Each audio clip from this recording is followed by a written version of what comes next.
अब हमारे यहाँ पे एक नया विवाद शुरू हो गया है और वो विवाद है झंडा लगाने का, झंडा गाड़ने का।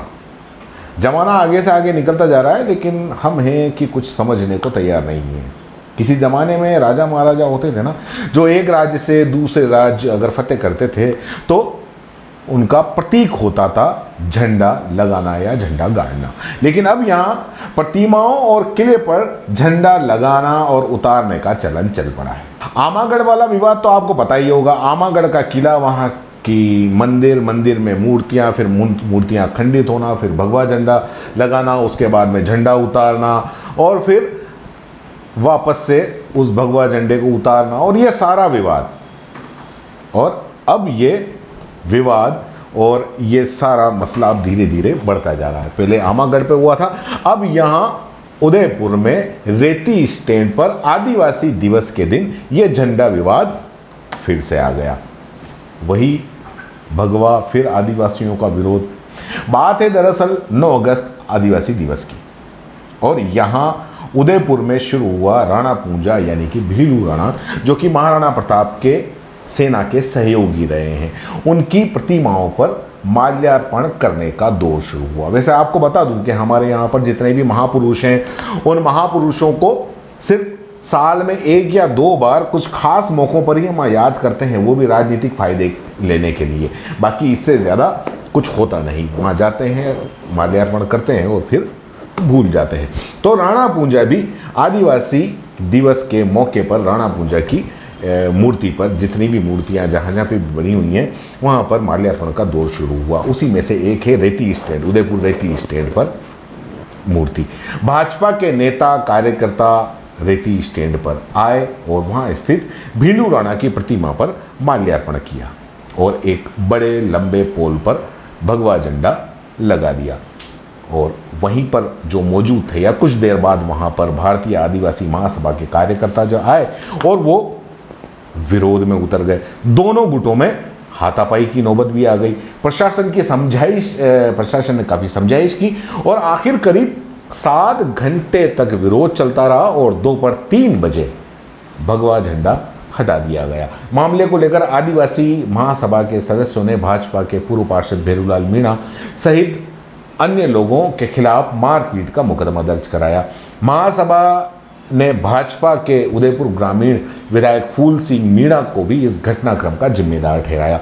विधायक का कहना है कि वो मौके पर मौजूद नहीं थे, उन्हें बेवजह घसीटा जा रहा है। दरअसल आदिवासी समाज का सुबह 10 बजे विश्व आदिवासी दिवस पर एक कार्यक्रम था, जिसके चलते सभी सदस्य रेती स्टैंड पर पहुंचे।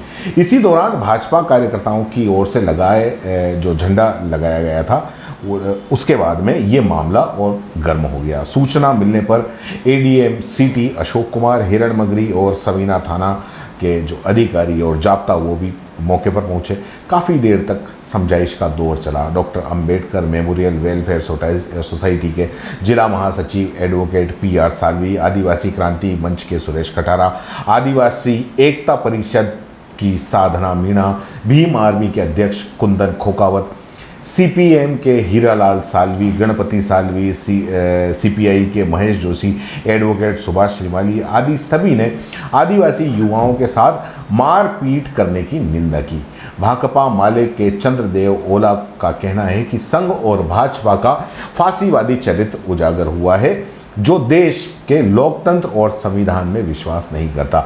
यह सामाजिक एकता और सौहार्द को खत्म करने की साजिश है। इस मामले में अखिल भारतीय आदिवासी महासभा के प्रदेश अध्यक्ष घनश्याम सिंह तावड़ का बयान है, जो कि दैनिक भास्कर के अंदर छपा है। उनके अनुसार बीजेपी, RSS और अन्य हिंदूवादी संगठन के सदस्यों ने षड्यंत्र से जय मेवाड़ संगठन के नाम से झंडा लगा दिया, जिसका आदिवासी समाज ने विरोध किया।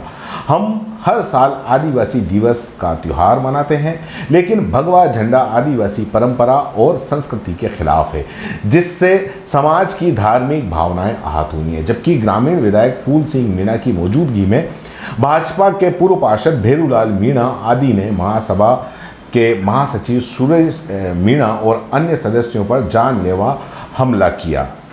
इसके उलट मारपीट का शिकार हुए सुरेश मीणा को ही गिरफ्तार कर लिया गया। हालांकि बाद में पुलिस ने साफ किया कि किसी को भी गिरफ्तार नहीं किया गया है, बल्कि उनको मेडिकल के लिए ले जाया गया है। और ये पुलिस अधिकारियों के भी बयान आए कि किसी को गिरफ्तार नहीं किया गया है। अब चाहे जयपुर का आमागढ़ वाला घटनाक्रम हो या फिर 9 अगस्त आदिवासी दिवस पर उदयपुर के रेती स्टैंड पर हुआ घटनाक्रम, दोनों विवाद झंडे को लेकर है। झंडे के बूते पर कहीं ना कहीं अपना वर्चस्व कायम करने की कोशिश होती है। सब अपना अपना झंडा लेकर के आ जाते हैं, अपना अपना झंडा। लेकिन असल में अपना झंडा जो एक भारतीय का झंडा है यानी तिरंगा, उसको लगाने और उसको फहराने की कोई बात नहीं करता। हर समाज, हर संगठन अपना अपना झंडा उठा के आ जाता है। आदिवासी दिवस मनाएंगे, झंडा लगाएंगे, लेकिन चाहे सरकार किसी की भी हो, आदिवासी किन हालातों में रहते हैं उनको सुधारने के बारे में नहीं सोचेंगे। दावा होता है हर गांव गांव बिजली, पानी और बुनियादी सुविधाएं पहुंचाने का, हर सरकार करती है। लेकिन जिस अंचल में, चाहे वो मेवाड़ हो, वागड़ हो या राज्य या देश का कोई भी हिस्सा हो, वहां पर आदिवासी आज के हालात में जिन स्थिति के अंदर हैं, उनको देख के लगता है कि ये दावे सही नहीं है, उनकी स्थिति में बहुत ज़्यादा सुधार नहीं है।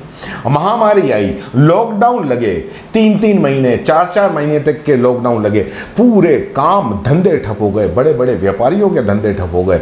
रिपोर्टें छपी, शहर के लोग इतने बेरोजगार हो गए, शहर में इतने काम धंधे ठप हो गए वगैरह वगैरह। लेकिन कभी किसी ने इन आदिवासी इलाकों में जाकर देखा है कि जो समुदाय मजदूरी पर टिका हुआ है, जो मजदूरी करके लेके आता है और उसको फिर 2 वक्त की रोटी मिलती है, और इस लॉकडाउन में जब उसको मजदूरी नहीं मिलती तो उस मजदूर का क्या हाल है।